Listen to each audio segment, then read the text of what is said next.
Amém, graças a Deus. Hoje nós vamos encerrar o livro de Efésios, na última semana do ano, capítulo 6, verso 10 até o final. O último estudo nosso, se eu não estou enganado, é o 12º estudo. Foram 12 estudos no livro de Efésios.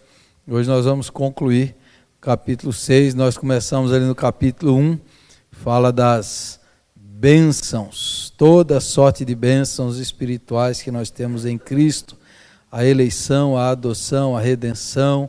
Depois Paulo ora pelos cristãos, depois ele fala o que Deus fez em nós, por nós, através de nós. Depois ele fala do mistério do evangelho revelado. Depois ele fala da unidade da igreja, da santidade da igreja, da pureza da igreja, do comportamento da igreja e do comportamento na família. Aí agora ele conclui falando sobre a batalha espiritual que nós estamos envolvidos. Essa é a última sessão que começa, versículo 10 do capítulo 6, que aí ele diz, finalmente, concluindo o último assunto meu agora, irmãos, para concluir essa carta gloriosa, a carta de Efésios, concluindo todas essas verdades gloriosas, eu exorto vocês aqui, fortaleçam-se no Senhor e no seu forte poder. Olha aquelas palavras assim quase que redundantes que Paulo usa, Fortaleçam-se no Senhor e no seu forte poder. Vistam toda a armadura de Deus, para poderem ficar firmes contra as ciladas do diabo, pois a nossa luta não é contra pessoas, mas contra os poderes e autoridades, contra os dominadores deste mundo de trevas, contra as forças espirituais do mal nas regiões celestiais. Essa tradução é a Nova Versão Internacional, que é uma versão mais contemporânea e bem fiel ao texto original, como todas as outras traduções são. Então, batalha espiritual, conflito espiritual, guerra espiritual, maneira como você quiser chamar, é isso que Paulo está falando aqui agora. E para a gente entender isso, em primeiro lugar, a gente precisa estar atento aos enganos sobre o inimigo nosso, aos nossos inimigos espirituais. E a gente cai normalmente num desses erros aqui. O primeiro é subestimar o inimigo. Muita gente acha que, alguns até acham que o diabo não existe, O C.S. Lewis dizia que a primeira grande estratégia do diabo é fazer com que as pessoas não acreditem nele, Se a pessoa não acreditar nele, está ótimo, aí está do jeito que ele gosta. Quando ela fala, não, o diabo não existe, isso aí é imaginação, isso é fruto de mente primitiva, de um tempo que as pessoas viviam na superstição, o diabo é uma criação medieval. Então muita gente está nessa história aí, acha que o diabo é uma coisa ilusória. E tem até aqueles, que aí são mais comuns no nosso meio, que acreditam em Deus, na Bíblia Sagrada, mas acham que o diabo não age mais, acham que o diabo não opera, que ele não opera no nosso meio, que ele não trabalha, que ele não tenta, que ele não seduz, que ele não engana, que ele não mente. Tem muita gente assim que subestima, acha que o diabo já ficou lá para trás, Tem um livro da década de 70, 80, esse livro, um livrão grandão, falava assim, o diabo está vivo e ativo no planeta Terra. Era um livro que fez muito sucesso, esse livro. Mas tem muita gente que cai nesse erro. E é muito perigoso você cair nisso aí, você achar que, não, o diabo não age mais, ele não opera, ele não tem poder, ele não prende, não seduz, não oprime, não possui pessoas. Esse é um erro, Porque a Bíblia diz que o diabo tenta você, que o diabo quer destruir você, que o diabo luta contra a gente. É isso que Paulo está falando. Ele existe e ele está aí presente. Há uns 4 anos atrás, eu fiz 10 estudos aqui na igreja sobre anjos e demônios.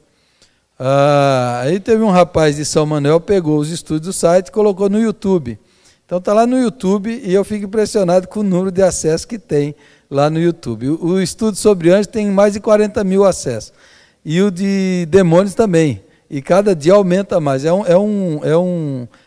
Essa semana recebi um recado de uma mulher de Portugal que estava ouvindo. E ontem recebi de um seminarista católico também que estava ouvindo, tudo pelo YouTube, lá do Ceará. Ele mandou um e-mail que encontrou a mensagem lá. Então, se você quiser o estudo sobre demônio, que vai de possessão, opressão, tentação, Satanás, Lúcifer, de onde que veio Lúcifer, os textos bíblicos. Eu fiz uma análise de todos os textos bíblicos sobre anjo e sobre demônio, está lá. Você pode ir lá no YouTube e você acha, colocar meu nome, está lá e você vai ouvir esses estudos. Então hoje eu não vou entrar nesses detalhes, até porque não tem tempo, mas é um assunto muito pertinente. O segundo erro que as pessoas cometem é o superestimar o diabo.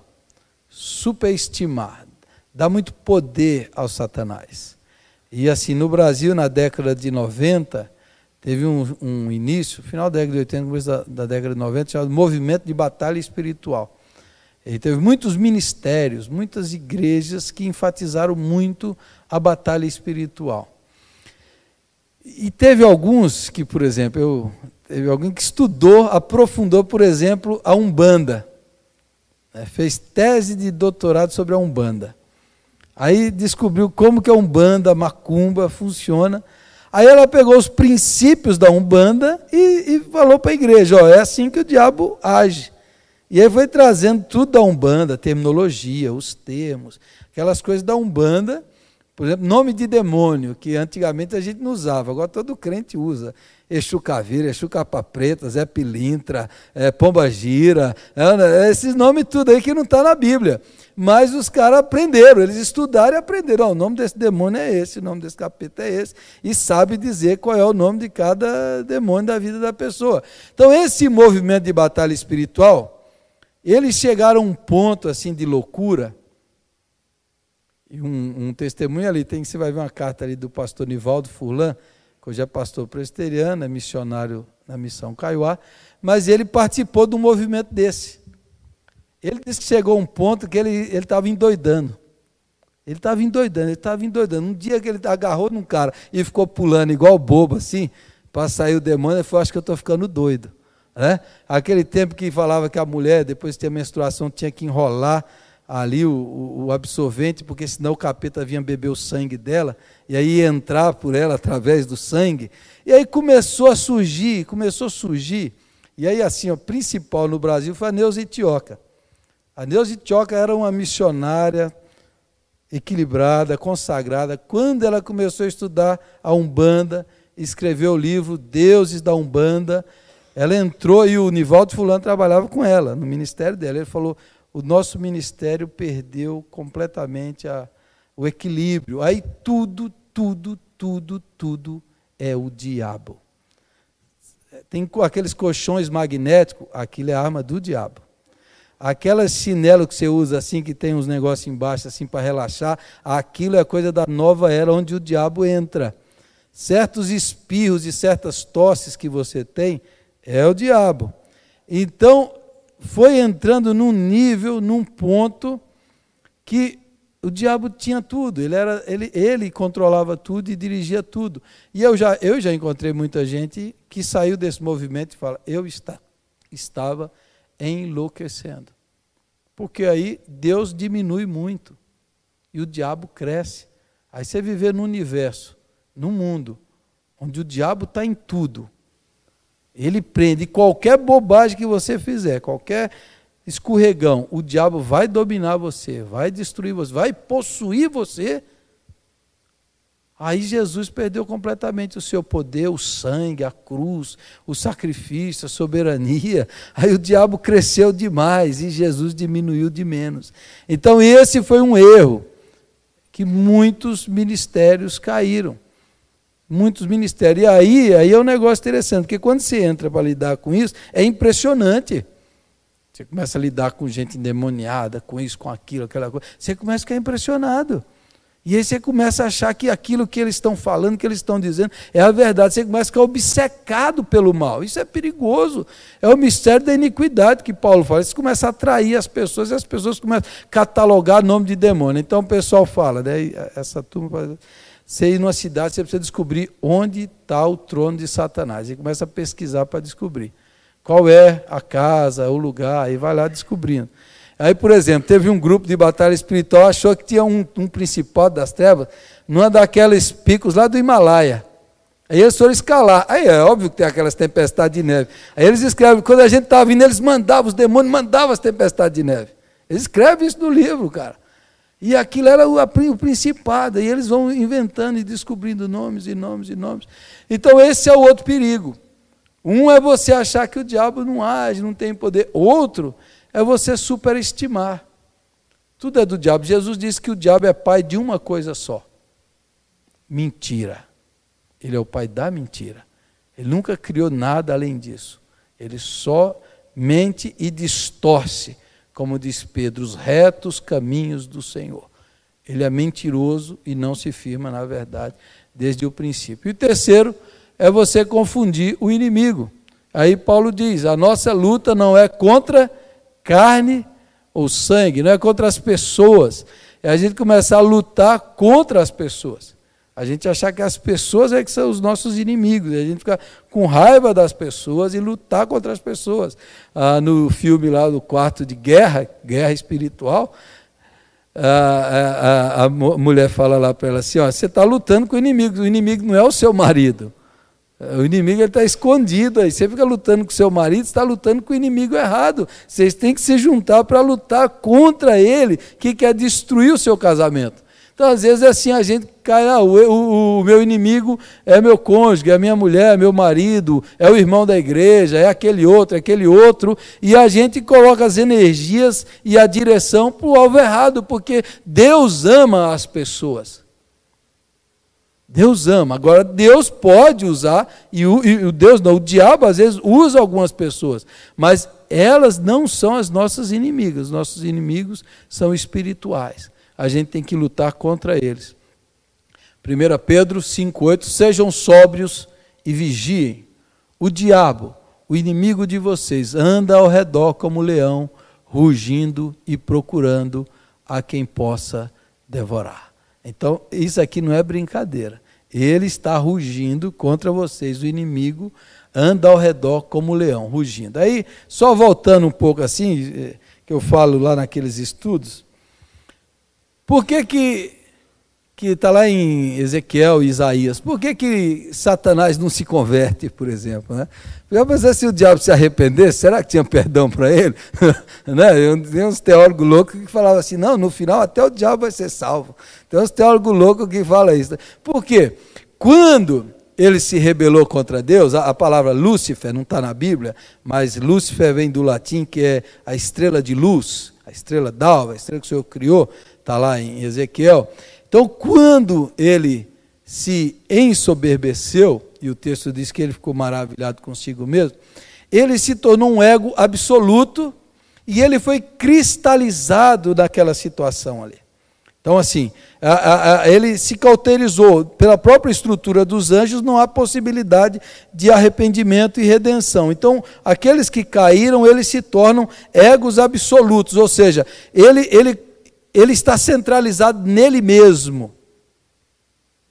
Ele adora ele mesmo, ele é apaixonado por ele mesmo, aquela natureza narcisista, ele é apaixonado por ele é seu Deus. Então ele é cauterizado nisso daí, e daí ele não tem possibilidade de arrependimento, de redenção, de voltar-se para Deus, porque ele foi cauterizado nessa situação.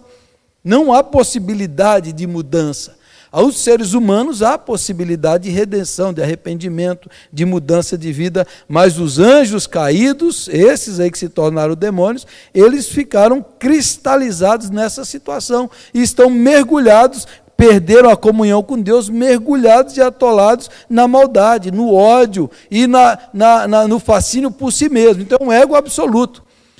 Quando o ser humano ele é mais parecido com o diabo? Quando ele está atolado no seu próprio ego, no seu próprio egoísmo, quando ele é aficionado no seu orgulho, apaixonado por si mesmo. Veja os grandes ditadores que consumiram. Eles todos eram egos superlativos, eram absolutos, eles não conseguiam ver além, só viam a si mesmos e o que desejavam. Esses aí são bem parecidos com Satanás. Né? Aí o ser humano pode, às vezes, ficar bem parecido com o diabo, e aí se tornam juntos, que é o pecado de Lúcifer, né? A síndrome de Lúcifer, que está lá naquele livrinho pequenininho de Judas, do lado do Apocalipse, que ele ele descreve lá o caminho dos falsos profetas e o caminho dos anjos que caíram lá no início. Então é isso aí. Então o diabo é o leão que quer matar. Imagine você se sai um psicopata do presídio e ele odeia você.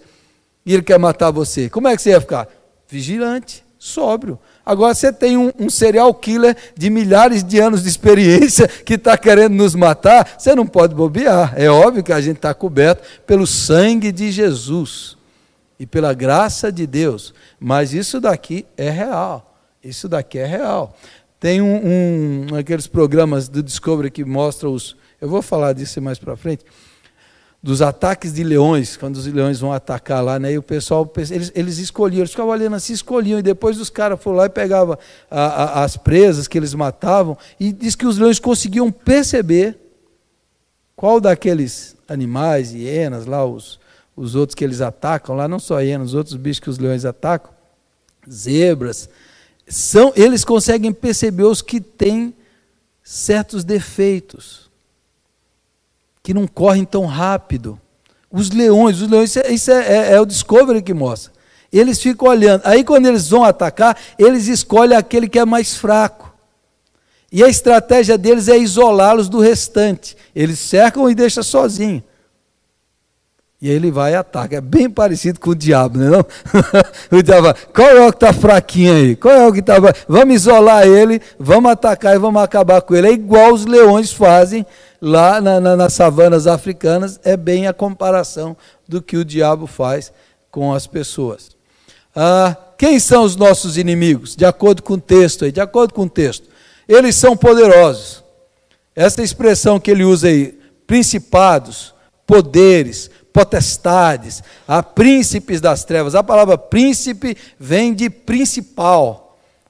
O príncipe é o principal. Quando fala assim, o rei tem o príncipe. O príncipe era o principal do reino, por isso que é chamado príncipe. Então são os principais da maldade, são as potestades, os poderes das trevas. Quer dizer, Paulo diz, eles são poderosos. A gente não pode cair no engano de achar que eles são todo-poderosos, ou que o diabo é todo-poderoso. Que não é. Só tem um que é todo-poderoso. E não é o diabo. Satanás não está em todos os lugares ao mesmo tempo. Ele não é onipresente, só Deus é. E ele também não é onisciente, ele não sabe de tudo. Então tem gente que pensa que é assim com o diabo. Não, o diabo está aqui comigo. Aí eu falo assim, o diabo está ali falando comigo. Eu conheci uma mulher que ela era íntima de Satanás. Ô, Satanás que não larga do meu pé. Tudo ela era o Satanás. Parece que tinha intimidade com ele. Eu falo, Satanás está longe, você deve ter um capetinho aí de baixo, não vai estar aqui com você. Não, mas tem gente, deve ter um soldado raso, não um general. Mas tem gente que cria uma coisa assim. Então ele não é onipotente, não é onipresente, nem é onisciente. Porém, ele é poderoso. Ele é poderoso. E os termos que Paulo usa são termos que denotam força, poder. E aí ele foi criado, e aí quando você fala assim, o contrário de Deus é o diabo. Não é. O contrário do diabo é Deus. Não é, porque Deus é onipotente, onisciente, onipresente. Não há outro assim. Não há. O contrário de Satanás é o arcanjo Miguel. Porque pela criação, que é chamado de arcanjo, é Miguel, e por isso lá no Apocalipse diz que Miguel guerreou contra o dragão. Miguel. E aí quando lá em Judas diz que o arcanjo protegeu o corpo de Moisés, contra Satanás veio requerer, o Senhor te repreenda, diz para Satanás, o Miguel. Então assim, são poderosos, tem essa hierarquia, como o arcanjo Miguel, é poderoso, ele domina, ele mente, ele engana, ele seduz, ele usa de estratégias, ele é poderoso, a gente não pode brincar com isso. E aí quando pessoas buscam voluntariamente, deliberadamente, envolvimento com coisas ocultas, das trevas, que Deus proibiu, quando o pessoal anda com isso e busca isso, coisas sobrenaturais, coisas espetaculares, milagres aos olhos da ciência, podem acontecer por força de Satanás, porque está na Bíblia. Isso está na Bíblia e isso acontece. Quando as pessoas buscam isso voluntariamente, então, cara, feitiço, pega. Se não tem Jesus, pega. Se o Satanás quiser lá fazer um pacto, o cara faz um pacto lá para fazer mal para o outro, e ambos não têm Jesus, pode acontecer? Pode. Mas se nenhum está coberto pelo sangue de Jesus, e o demônio age, e quando a pessoa faz aliança, porque Satanás imita, a gente não está em aliança com Deus, tem gente que faz aliança com o diabo. E aí o cara vai lá, dá a pinga, dá a cachaça, dá o sangue, corta, faz pactos. Esses dias eu não contei a história do Hernandes, da criança, que a mãe carregava ainda, e a criança começou a falar palavrão e blasfêmias para a mãe, porque a mãe estava indo para a igreja, e ele levou lá para o Hernandes, e o Hernandes chegou lá e expulsou. Quando chegou e o Hernandes orou, a criança começou a andar igual uma serpente.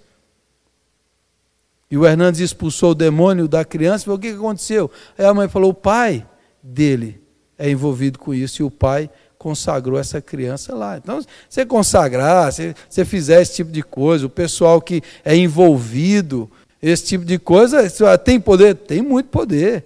Os caras fazem cirurgia lá, enfia lá, tem poder? Tem, e faz, e acontece, às vezes acontece, só assim, ele tira uma doença e põe mais 3.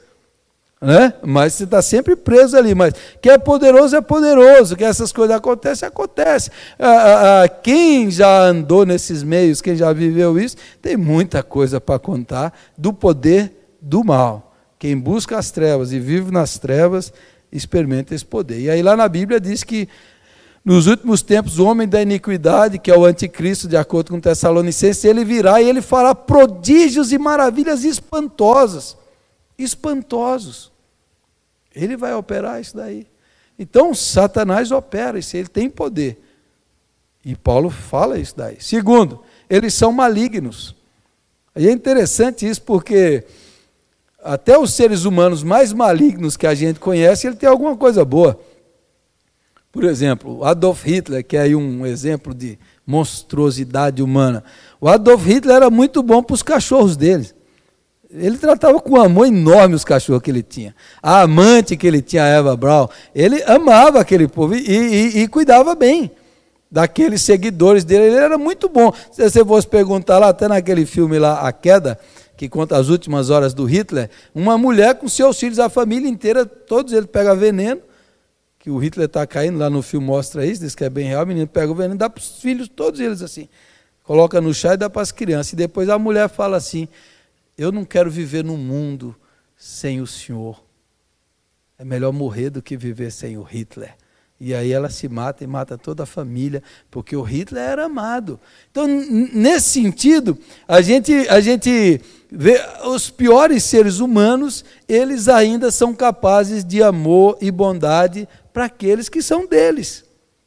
E isso aí mostra que são criaturas de Deus, imagem de Deus.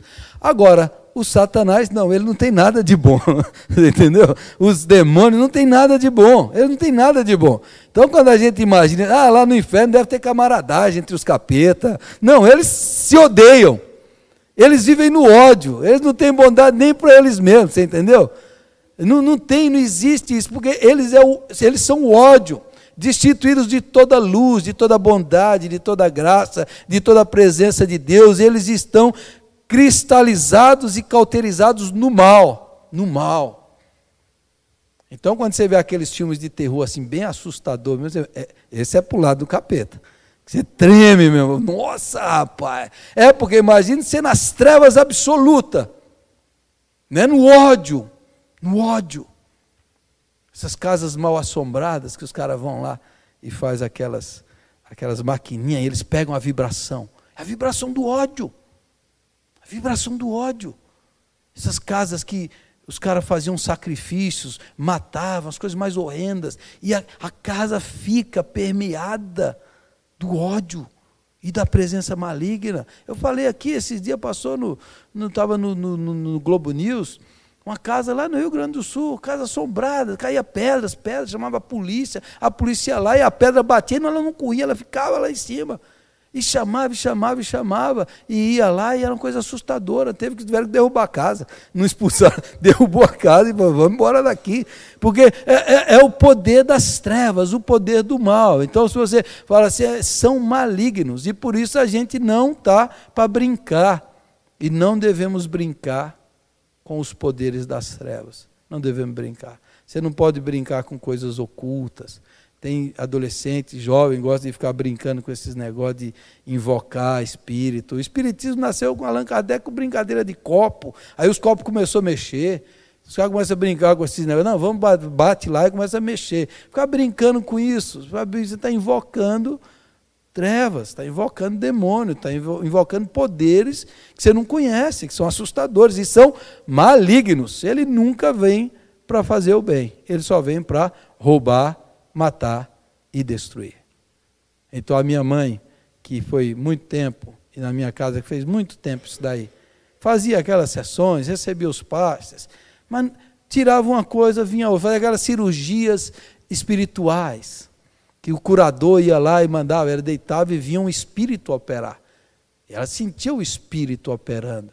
Tirava aquela dor, aquela doença, depois aparecia outra, para você ficar preso, escravo na obrigação daqueles espíritos. Aí eu falo, já falei aqui várias vezes, mas falo de novo, todo respeito pelo Chico Xavier, quando ele teve as primeiras aparições do Espírito, não é Emmanuel, é Emmanuel que falava, o Espírito, que baixava nele, que é meio que uma imitação de Emmanuel. E o Espírito falou para ele, olha, você tem um dom, você vai escrever um livro para mim.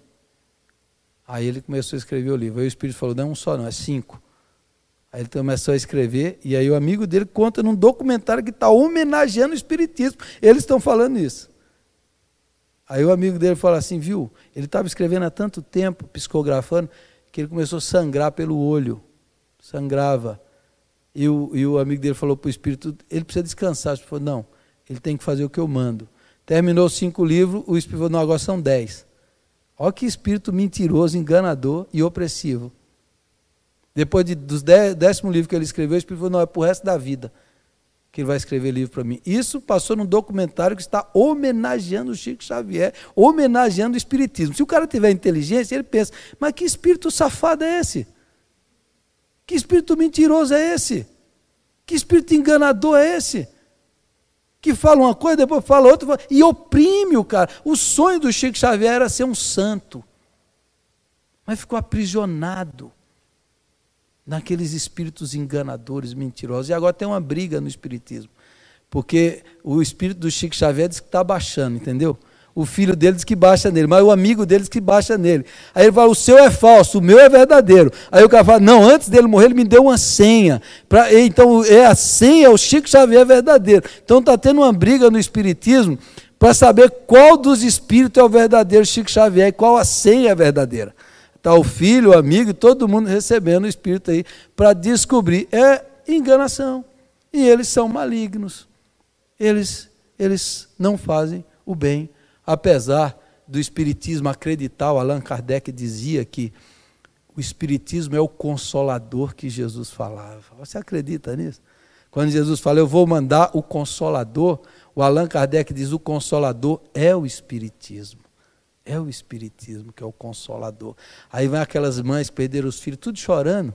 Aí o Chico Xavier lá fala assim, estou sentindo um menino branco. Aí a mãe já chorava, é o meu filho. É óbvio, ela quer que o filho manda, já recebi. Qualquer mensagem vai ser a mensagem para uma mãe que quer falar com o seu filho perdido. Ela está lá com qualquer coisa que fale, vai lá. E é óbvio que o Espírito conhece, sabe tudo e conta um monte de coisa lá. É? Quando eu era menina, já contei isso aqui, né? Eu fui lá. Aí estava lá, o Espírito baixou lá. Aquela voz assim, eu fui lá. Aí falou assim, o Espírito falou para mim, você reprovou de ano, não foi? Porque você não veio aqui pedir a minha bênção. O Espírito falou para mim assim, mas agora eu vou te dar um passo, você nunca mais vai reprovar. Eu nunca mais reprovei, tá vendo? O Espírito falou isso para mim, ó, tá vendo? Então, tinha que ir lá para pedir o passe. Veja como eles prendem as pessoas. E eles são organizados. Essa expressão que Paulo usa contra os principados, potestades, príncipes desse século, hostes espirituais da maldade, a ideia dos termos aí é que há uma hierarquia, uma organização hierárquica.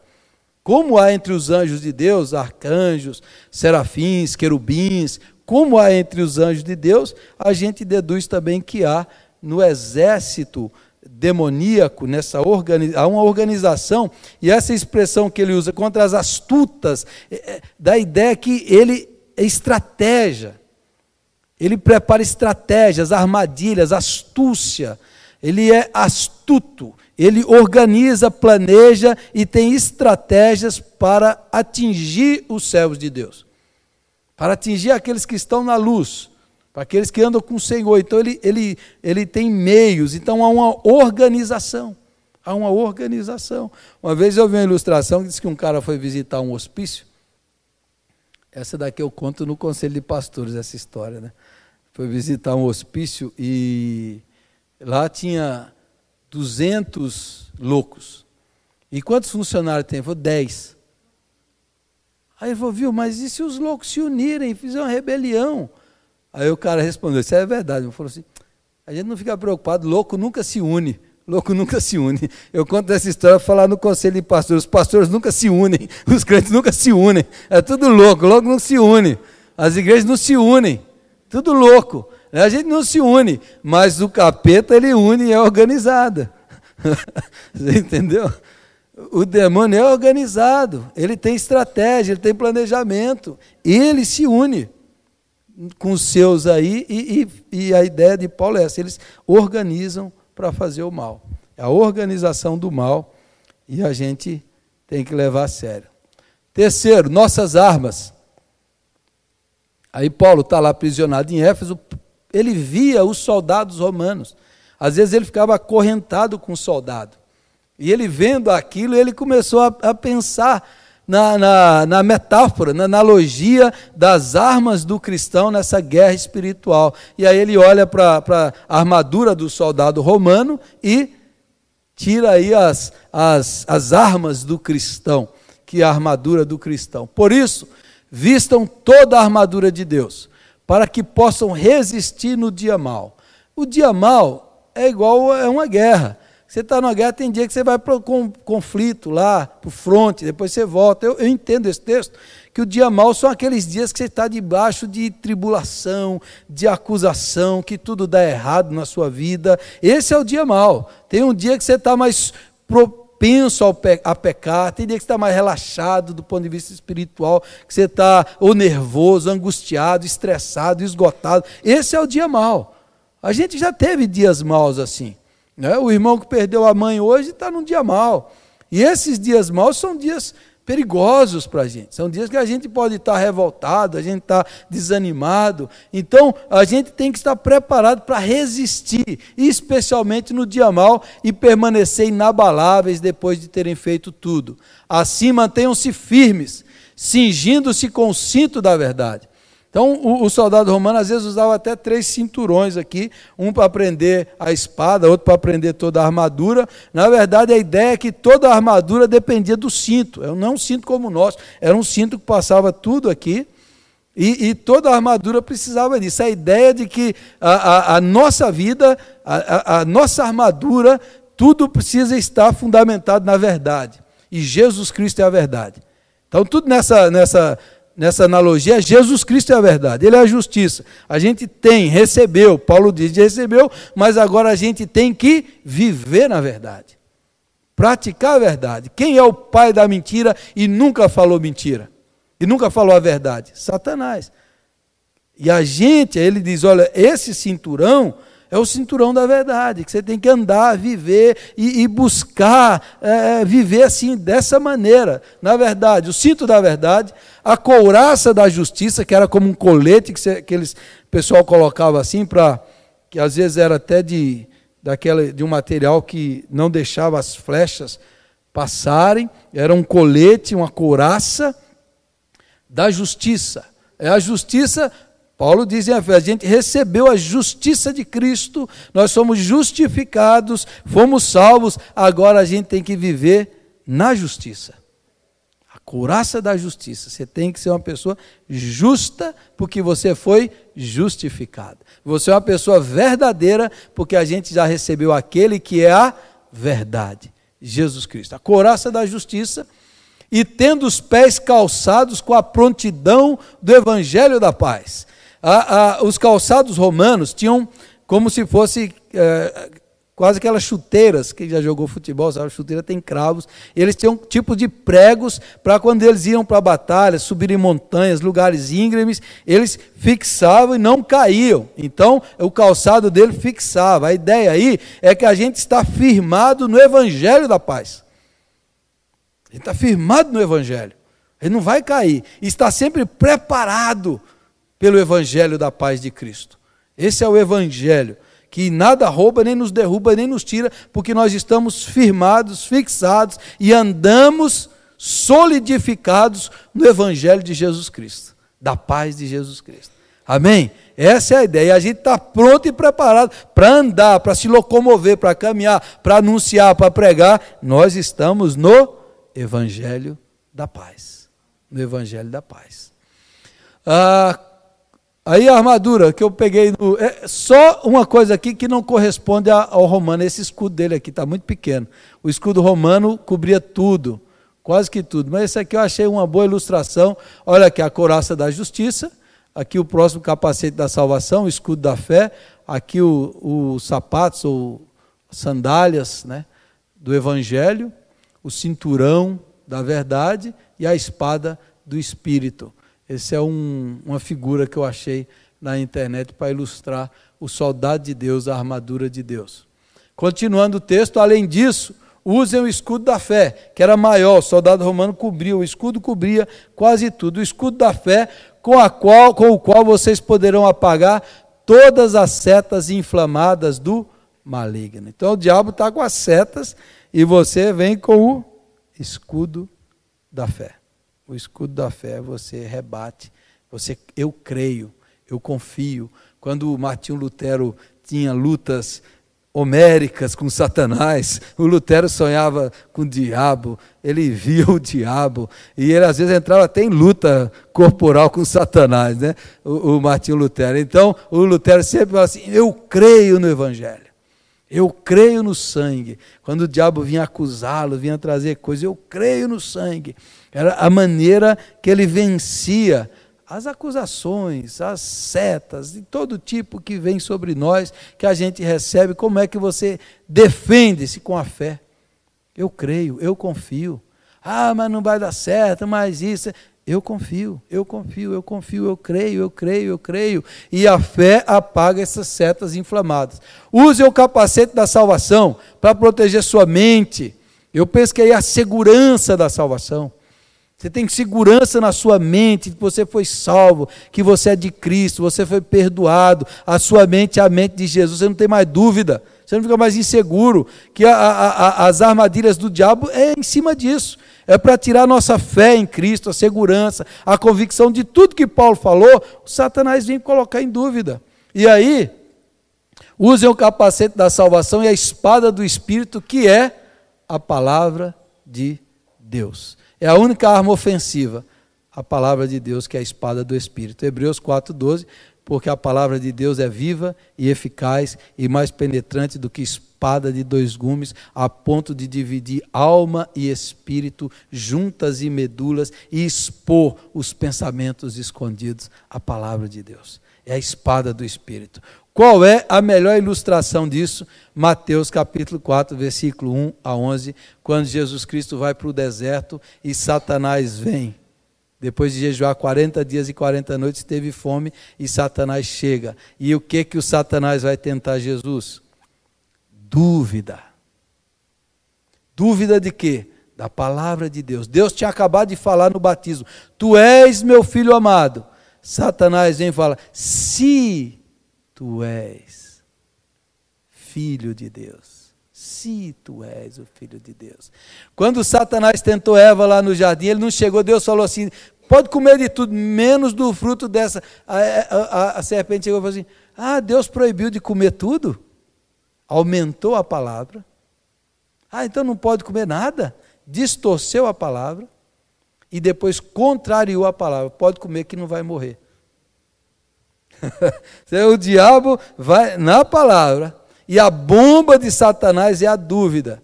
Se eliminar alguém, se você é filho de Deus mesmo, que você está passando uma quebradeira dessa, rapaz. Se você é filho de Deus, você está passando fome aí, você não é filho de Deus não. Deus não está com você não, Deus não te ama não. Deus não te salvou não, você é muito pecador, não tem jeito para você. Se você é filho de Deus, por que você está passando por um momento assim na sua vida? Se, 3 vezes ele falou isso. E como é que Jesus respondeu? Está escrito. Fé na palavra de Deus. Não só de pão viverá o homem, mas de toda a palavra que procede da boca de Deus.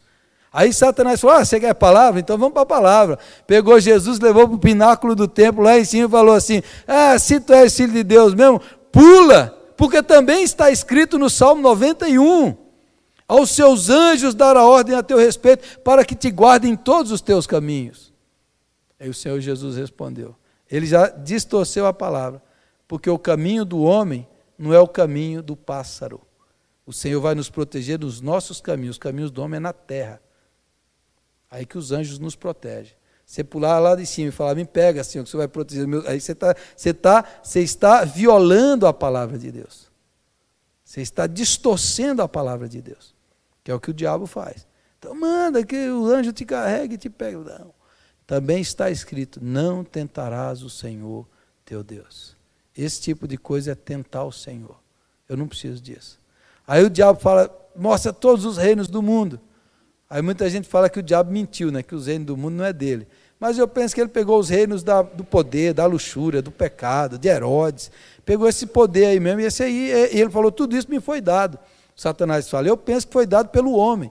Porque Deus criou a terra e colocou o homem deu a terra para Satanás. Então eu penso que esse texto é assim mesmo. Eu penso que ele está falando ali mesmo. Jesus falou assim, e ele falou, tudo isso te darei se prostrado me adorares. Jesus falou, também está escrito, ao Senhor teu Deus adorarás e só a Ele darás culto. Aí o diabo foi embora e os anjos vieram e serviram a Jesus. Ele venceu os dardos, as setas, a dúvida, a mentira com a verdade da palavra de Deus. Manejou a espada e mandou o capeta fora pela palavra de Deus. Pela palavra de Deus. Tem muita gente que é oprimida, que é possuída por diabo, que às vezes você não precisa nem fazer aqueles exorcismos. Basta a pessoa crer na palavra de Deus, ela está liberta. Tem um salmo que diz, enviou a palavra e foram curados. Agora tem gente que vai em igreja 1 mês, 2 meses, 5 meses, e toda vez manifesta demônio nela, né? É porque ela não creu no Evangelho. Quando ela crê no Evangelho, o demônio não fica mais. Orou, creu na palavra, recebeu Jesus Cristo, recebeu o Espírito Santo, o diabo tem que ir embora. Então a palavra de Deus é o poder, a espada. A palavra de Deus, a pregação da palavra de Deus é a espada do Espírito. E por último, eu estava tentando achar uma palavra, a energia não é uma boa palavra, talvez o motor da armadura, eu que inventei isso aí, né? O motor da armadura, o combustível da armadura, porque depois Paulo fala sobre a oração.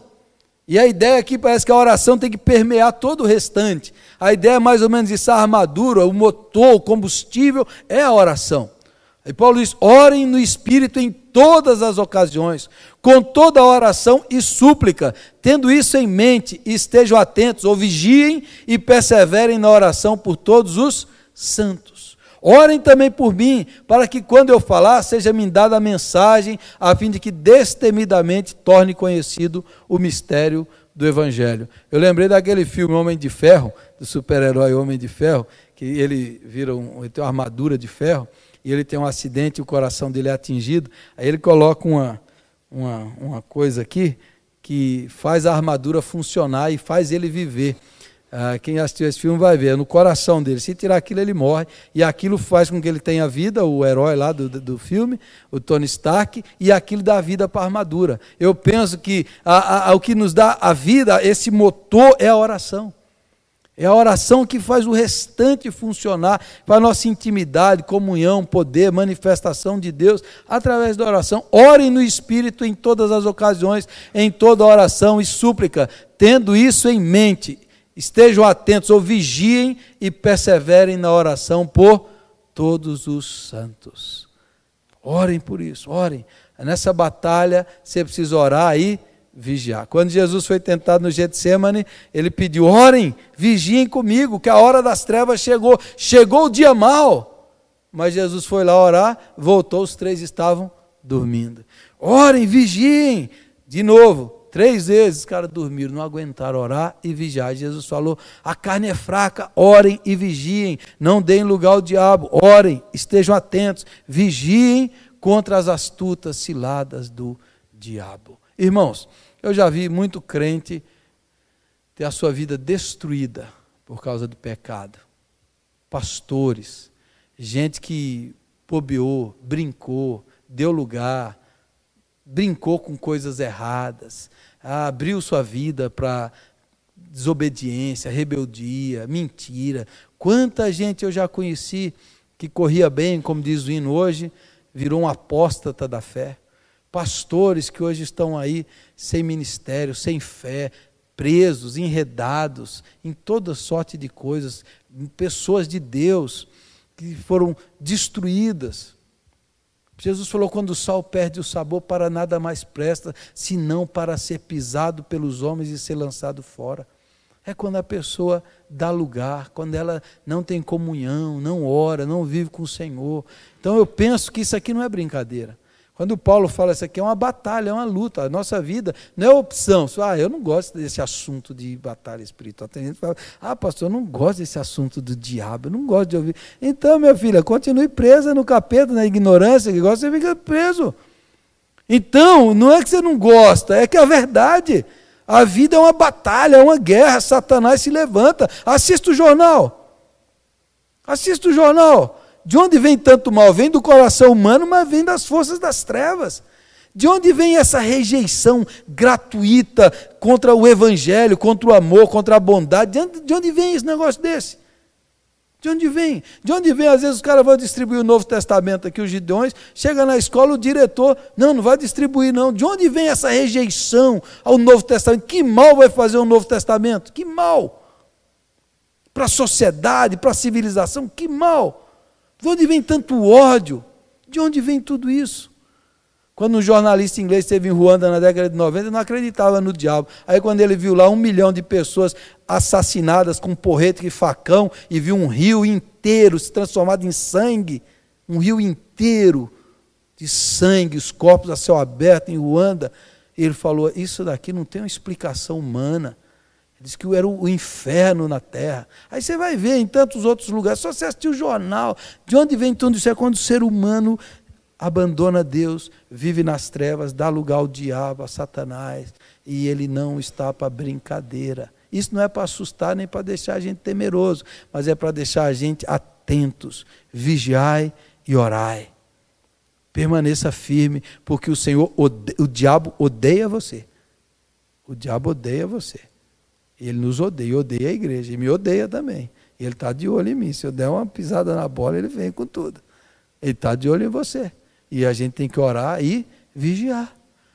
Vigiar. Jesus falou: o homem foi lá e plantou, foi e dormiu. Enquanto ele dormiu, veio o diabo e semeou os filhos do maligno no campo joio, enquanto ele dormia. Jesus falou: o filho do homem semeia a palavra. Ele vai lá e a palavra cai. Saiu ali, o diabo vem e tira a palavra do coração, porque não caiu em boa terra. Então isso não é brincadeira. É batalha espiritual, é luta, é oração. Agora, nós estamos guardados e protegidos no sangue de Jesus Cristo, e a vitória é nossa por causa de Jesus. Nosso foco não é o diabo, é Jesus. Quanto mais a gente ama, adora e vive em comunhão com Cristo, orando a Jesus, mais fortalecido a gente está.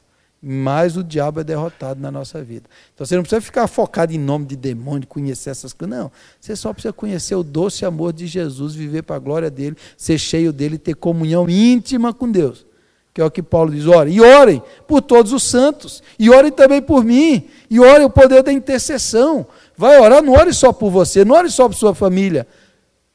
Ore pelos santos, ore pelos missionários, ore por aqueles missionários que as cartas estão ali, ore pelos outros, ore pelos cristãos que estão pregando o evangelho, levando a palavra de Deus, ore por eles, ore e ore por todos os santos, pelas igrejas, pelos pastores, pelos ministérios, orem, intercessão, e ore também por Paulo, ore pelos apóstolos, ore pelos evangelistas, ore por eles, é o poder da intercessão. Vamos orar. Vamos guerrear em oração, pela qual sou embaixador preso em correntes. Orem para que, permanecendo nele, eu fale com coragem, como se cumpre fazer. Com coragem. Aí, concluindo, Tíquico, irmão amado e fiel servo do Senhor, lhe informará tudo, para que vocês também saibam qual é a minha situação e o que estou fazendo. Envio a vocês por essa mesma razão, para que saibam como estamos e para que ele os encoraje. Todo mundo precisa de encorajamento. Paz seja com os irmãos. Ele estava falando de guerra e agora ele conclui dizendo: paz seja com os irmãos e amor com fé da parte de Deus Pai e do Senhor Jesus Cristo. A graça seja com todos os que amam a nosso Senhor Jesus Cristo com amor incorruptível. Paz, fé, graça e amor. Essa é a vida cristã. Viva na paz de Cristo, tenha fé nele, receba o seu amor e viva na sua graça, viva na paz, viva na paz. Nós estamos em guerra, mas nós não precisamos perder a paz que só Jesus dá. Amém? O diabo não deve roubar nosso sono, não deve deixar a gente preocupado, neurótico, nervoso, perdido, nada disso. A gente só tem que se concentrar em ter comunhão com Deus o Pai, o amor de Jesus Cristo, do Evangelho da Paz, fortalecendo na fé. Aí quando o diabo vier, como dizia o Lutero, quando o diabo vier e bateu lá, o diabo veio e bateu no coração de Lutero para tentar. Aí veio e bateu lá, cadê o Lutero, está aí? O diabo queria entrar. Aí o Lutero fala assim, não, Jesus vai e abre a porta. E aí o diabo fala assim, cadê Lutero? Lutero morava aqui, mas não mora mais. Quem mora aqui, o dono de Lutero sou eu, Jesus Cristo. E aqui você não tem mais lugar. Amém? Você entendeu como é? Não? Toda vez que o diabo vir, Jesus aqui. Você está vencida e derrotada, porque Jesus habita em mim. A minha vida agora é dele. Foi lavada e purificada pelo sangue dele. E eu estou indo de vitória em vitória nele, o meu Senhor e o meu Salvador, Jesus Cristo. Vamos orar? Vamos ficar em pé, vamos orar, orando em todo tempo. Orando em todo tempo, feche os seus olhos e ore. Ore por sua vida, por sua comunhão. Ore para que o Senhor nos faça pessoas mais dedicadas a Cristo, pessoas que sejam cheios de Jesus Cristo nessa terra, para resistir contra todas as ciladas do inimigo. Ore. Quem sabe você está passando um dia mal, de tentação, de aflição, de ciladas na sua vida. Ore e fale, Senhor, dá-me vitória. Dá-me vitória, Senhor. Talvez um amigo, parente nosso está preso. Senhor, é teu filho, liberta. Ora, interceda ao Senhor, para que o Senhor abra os olhos e quebre o poder do mal, das trevas. Ore a Deus, vamos orar e interceder ao Senhor. A vitória de Jesus, o sangue de Jesus.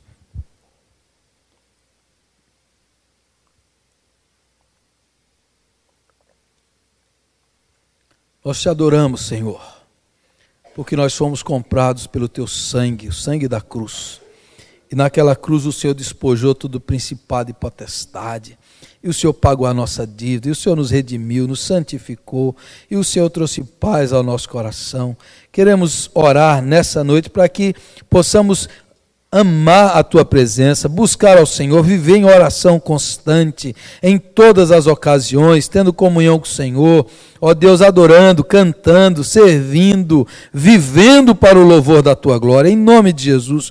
Oramos para que o Senhor nos mantenha firmes e firmados no Evangelho, alicerçados e solidificados no teu amor. Pedimos que estejamos arraigados, ó Deus, na tua palavra, e pedimos que o Senhor nos revista dessa armadura, possamos possamos nos revestir do cinturão da verdade, da couraça da justiça, do calçar os evangelhos da paz, o capacete da salvação, o escudo da fé e a espada do Espírito, que é a palavra de Deus. Que possamos amar a palavra, guardar a palavra, usar a palavra com destreza, sabedoria, intrepidez, discernimento, ter a revelação da palavra de Deus no nosso coração, ó Pai. Que o diabo não ache lugar em nós, que ele não ache brecha em nossas vidas, que nós possamos viver em comunhão constante com o Senhor, que o Senhor nos ajude a crescer na fé, na comunhão, no amor, na intimidade, na intercessão, na oração, na santificação. Ajuda-nos, ó Deus, a vencermos todas as ciladas e dardos inflamados do maligno na nossa vida. Usa cada irmão e irmã e oramos, ó Deus, por aqueles irmãos nossos aqui, que adormeceram, que esfriaram, que, ó Deus, abandonaram a fé e a comunhão do Senhor. Oramos e clamamos pela vida deles, ó Pai, em nome do Senhor Jesus. Espírito Santo, toca nessas pessoas, abre os olhos espirituais, quebra as cadeias, as prisões, ó Deus, da frieza, da ignorância, da mentira, da sedução, dos prazeres dessa terra. Abre os olhos espirituais, ó Deus, de amigos, parentes e irmãos nossos que se afastaram do Senhor. Ó Deus, toca nessas vidas, quebra as cadeias, as prisões, reaviva a fé, reaquece o coração, derrama o amor de Deus pelo Espírito Santo nesses corações, ó Pai.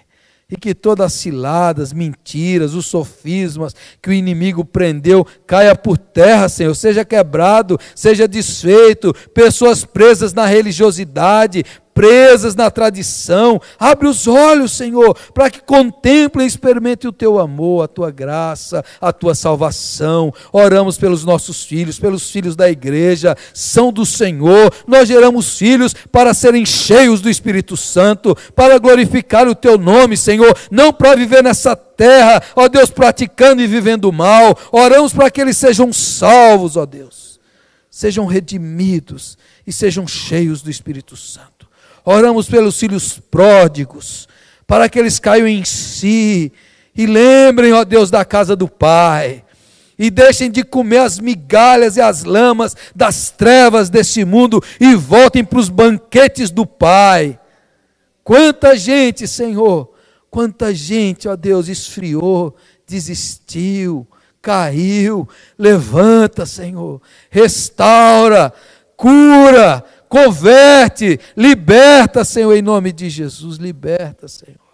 Nós oramos por eles agora, nas regiões celestiais, nós clamamos contra todo o poder do mal, na nossa igreja, no nosso povo, nessa igreja aqui que eu sou pastor, a Deus e autoridade, eu oro pela família, pela casa, pelo casamento, que cada lar aqui seja coberto com o sangue de Jesus Cristo. Cada casa aqui seja habitada pelo Espírito Santo de Deus. Em nome de Jesus, que haja paz e abundância e alegria do Senhor. Que o maligno não toque, porque maior é o que está em nós do que aquele que está no mundo, ó Pai. Leva o teu povo e conduz o teu povo nessa oração vitoriosa da fé. Ó Deus, faz isso, ajuda-nos a termos o discernimento e o equilíbrio para vigiar e orar, Senhor. Em nome de Jesus, oramos por maravilhas, por milagres, pelo sobrenatural de Deus. Oramos por aquelas pessoas que precisam de, ó Deus, um toque especial, algo sobrenatural, um poder que quebre essas cadeias, Senhor. Faça isso. Oramos por aqueles que estão presos, ó Deus, no ocultismo, que estão presos em médiuns, que estão presos em feitiçaria aqui na nossa cidade. Deus começa a quebrar o poder de Satanás nessa cidade, da idolatria, ó Deus, do tradicionalismo. Começa a quebrar esse poder, começa a salvar vidas, converter pessoas. Em nome de Jesus, ó Pai. Oramos e cremos e confiamos e sabemos que o Senhor está operando, ó Pai. Queremos ver mais a manifestação do Teu reino e do Teu poder aqui na terra. Queremos a manifestação da vitória de Jesus sobre o mal aqui, ó Pai. Porque já foi derrotado na cruz, ó Deus. Que o teu povo ande em vitória, em alegria, em paz, na bênção do Senhor. Eu oro e eu te agradeço, eu creio, eu recebo, eu tomo posse, abençoo os meus irmãos e irmãs aqui. Que cada um seja fortalecido no Senhor e na força do seu poder, aleluia. Em nome de Jesus. Amém e amém.